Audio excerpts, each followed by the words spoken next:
Hello बच्चों, आज हम लोग बहुलक अध्ययन करेंगे।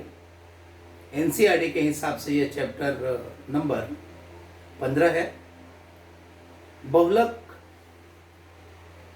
आज के दैनिक जीवन में लगभग हर क्षेत्र को टच करता है, चाहे वो आपका फर्नीचर या मेटल बेस्ड जो चीज़ें हुआ करती थी, आज उसकी जगह पे बहुलक ने स्थान ले लिया है। बहुत सारे रंजक जो पहले धातु या धातु आयनों से बने होते थे, आज के डेट में प्लास्टिक ने उसको बहुत जगह पे प्रतिस्थापित कर दिया है। फाइब्रिक्स जो आजकल हैं, पेंट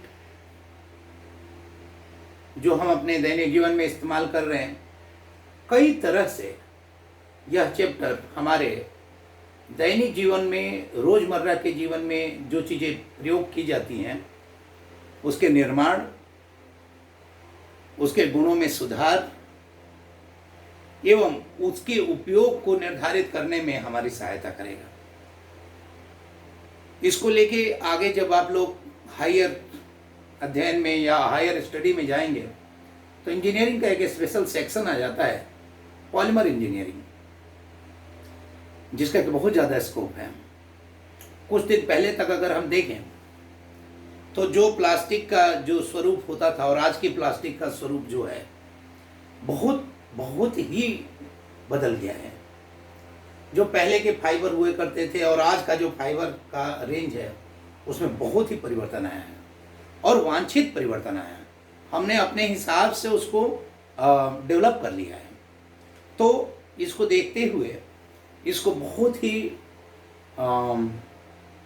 गंभीरता के साथ इस चैप्टर को पढ़ें, इसके सारे टॉपिकों को रेगुलर देखें। मैं बार बार बोलता हूं कि केमिस्ट्री का कोई भी एक लेक्चर मिस होने का मतलब है कि आगे के लेक्चर जो होते हैं वो उससे जुड़े होते हैं और वो फिर आपको बहुत ज़्यादा दिक्कत करते हैं।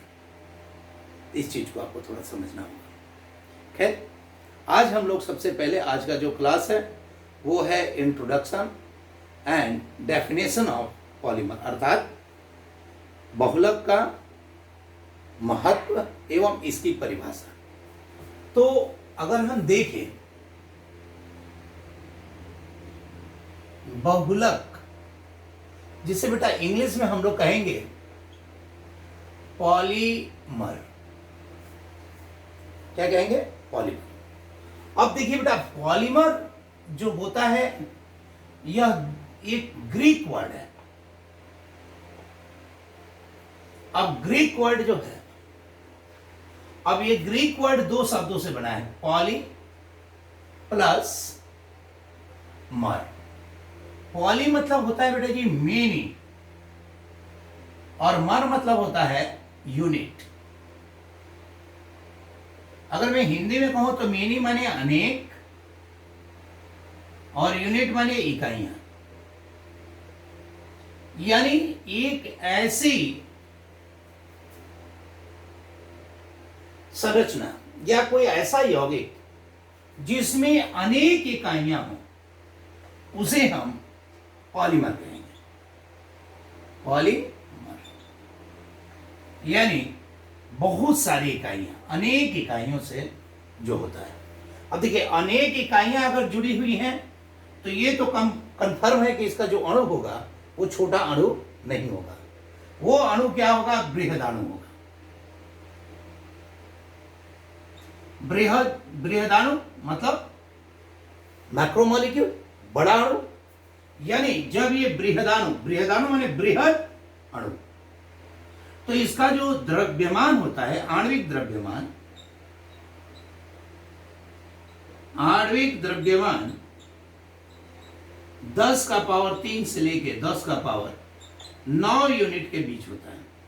कहीं कहीं पे 10 की पावर 7 भी दिया हुआ है, लेकिन 10 की पावर 9 यूनिट का रेंज लेके चलेंगे। तो अब मैं इसको इन ब्रीफ बात करता हूं। देखिए, बहुलक क्या होता है? बहुलक एक ग्रीक शब्द से निकला हुआ शब्द है, जिसका मतलब होता है मेनी यूनिट, यानी अनेक इकाइयों से मिलकर बना हुआ एक पदार्थ होगा। इस चीज को जरा समझते हैं। तो हम लोग ये कहेंगे कि जो आपका पॉलीमर है, जैसे हमारे आसपास की चीजों को अगर हम देखते हैं, जैसे प्लास्टिक है, रबड़ है, नायलॉन है, पीवीसी है, सेलुलोज है, ये सारे पॉलीमर हैं। मैं इनको थोड़ा सिस्टमैटिक तरह से इसका बात करेंगे। सबसे पहली बातचीत हम लोग करेंगे कि जो पॉलीमर है यानी बहुलक,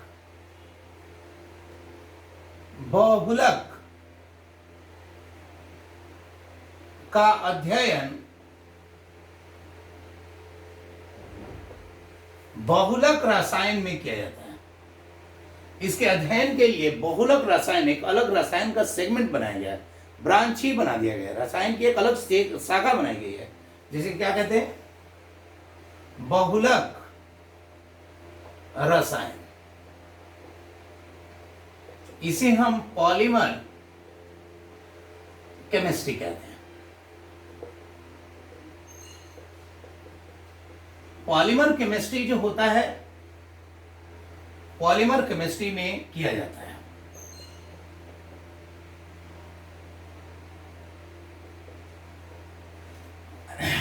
और पॉलीमर केमिस्ट्री बहुत ही महत्वपूर्ण भाग है मटेरियल साइंस का। पॉलीमर केमिस्ट्री माने पदार्थ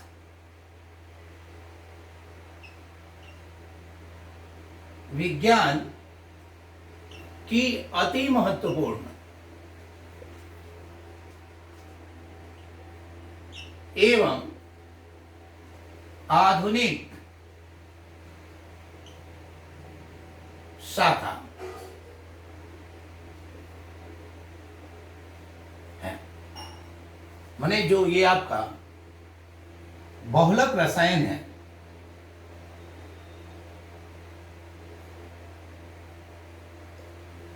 आधुनिक विज्ञान की अति महत्वपूर्ण एवं आधुनिक शाखा है, जिसमें हम बहुलक के बारे में अध्ययन करते हैं। जैसे कि यह मतलब ये बहुलक रसायन, यह बहुलक के निर्माण, गुण एवं उपयोग का अध्ययन कराता है।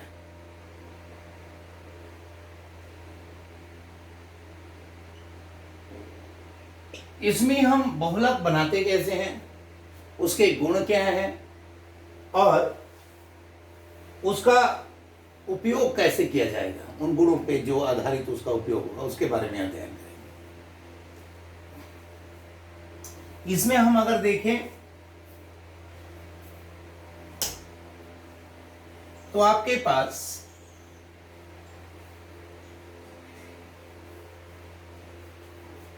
जो मूल रूप से जो बहुलक का उपयोग है, बहुलक आधुनिक उद्योगों जैसे प्लास्टिक उद्योग,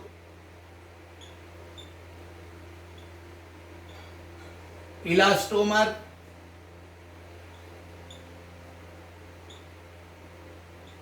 थर्मोसेट,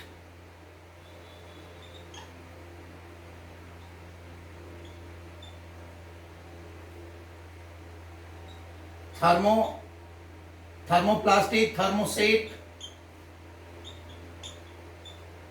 इसे बेटा ताप दृढ़ वस्तु बोलते हैं। ये ताप सुगठ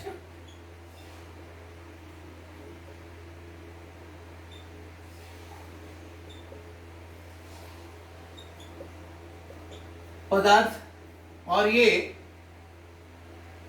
इलास्टोमर यानी प्रत्यास्थ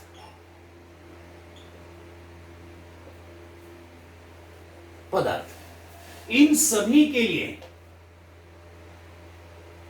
लिए उत्पाद प्रदान करता है।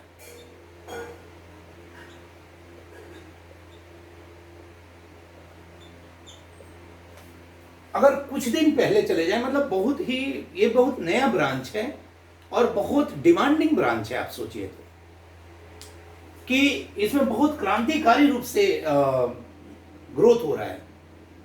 आधुनिक ब्रांच है। आज का युग को अगर हम कहें तो पॉलीमर युग कह सकते हैं।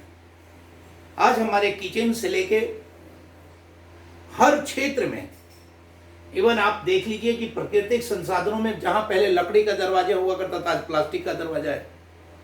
जहां पहले पाइप जो लगे करते थे पानी वानी के लिए धातुओं के, तो वहां प्लास्टिक का पाइप इस्तेमाल होने लगा है। जहां कांच पहले वो इस्तेमाल होता था, वो कांच भी आजकल फाइबर के यूज होने लगे हैं। वस्त्र उद्योग में भी बहुत जगह फाइबर ने बहुत चीजों को प्रतिस्थापित कर दिया है। तो जिस प्रकार से यहाँ डेवलपमेंट हो रहा है, इस क्षेत्र में जो क्रांतिकारी रूप से वृद्धि हो रही है, नए नए चीजों का खोज किया जा रहा है, तो यह एक बहुत ही ब्रॉड और आधुनिक उद्योग का क्षेत्र है। इस पे बहुत सारी चीजें निर्धारित हो रही हैं। तो इन चीजों को हम लोग यहाँ इस चैप्टर में पढ़ेंगे। आपको यहाँ पर हमें पढ़ना क्या है, जैसे मान लिया जाए कि इसकी उपयोगिता के बारे में। उपयोगिता के बारे में अगर आप देखें तो टीवी, रेनकोट, ये जो आपके टाइल्स आ रहे हैं, विनाइल फ्लोरिंग जो की जा रही है, वो कंप्यूटर का डेस्क, ये जितनी भी चीजें हैं सारी आपकी जो है पॉलीमर यानी बहुलक से उत्पन्न होने वाली चीजों से निर्मित हो रहे हैं। टायर, रबड़, बहुत प्रकार के रेसे जैसे नायलॉन, पॉलिएस्टर। औद्योगिक क्रांति का जननी ही अगर आप देखें कि इंडस्ट्रियल रिवॉल्यूशन अगर हुआ है तो उसके पीछे पॉलीमर का बहुत बड़ा योगदान है। पॉलीमर ने हमारे बहुत सारे प्राकृतिक संसाधनों से उनका जो एक्सेस दबाव था उसको कम कर दिया है। परंतु एक तरफ तो ये बेनिफिट की बात हो रही है, दूसरी तरफ इसके हार्मफुल भी प्रभाव आ रहे हैं। जैसे पॉलीमर बनाने के दौरान जो बहुलक निर्माण होता है, तो उसके साथ सह उत्पाद के रूप में बहुत सारे विषैले पदार्थों का निर्माण होता है, जो प्रकृति में बहुत से अवांछित परिवर्तन करते हैं। कारण यह होता है कि ये जो पदार्थ निर्मित होते हैं, ये जैव अनिम्नीकरणीय पदार्थ हैं। तो इस जैव अनिम्नीकरणीय पदार्थ होने के कारण ये प्रकृति में क्या होते हैं, ये बायो एक्युमुलेट होते चले जाते हैं, यानी जैव संवर्धन होता चला जाता है, यानी ये प्रकृति में एकत्रित होते चले जाते हैं, जिसके कारण ये जैविक पदार्थों में जब प्रवेश करते हैं, आहार श्रृंखला में प्रवेश करते हैं, या बायोजियो केमिकल साइकिल जो होता है, जैव रासायनिक जो चक्र होता है, ऑक्सीजन चक्र, नाइट्रोजन चक्र, इसमें जब ये एंटर कर जाते हैं तो ये बहुत ही मतलब विषैले प्रभाव उत्पन्न करते हैं। तो इसका बहुत सारे फायदेमंद उपयोग हैं, बहुत सारे हानिकारक प्रभाव हैं, लेकिन फिर भी अगर हम इसका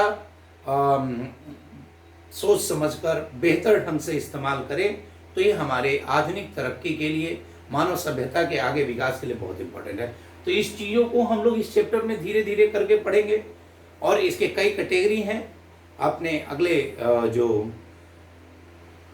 डेफिनेशन का अगला टॉपिक होगा उसमें हम इसकी चर्चा करेंगे। थैंक यू बेटा, बेस्ट ऑफ लक।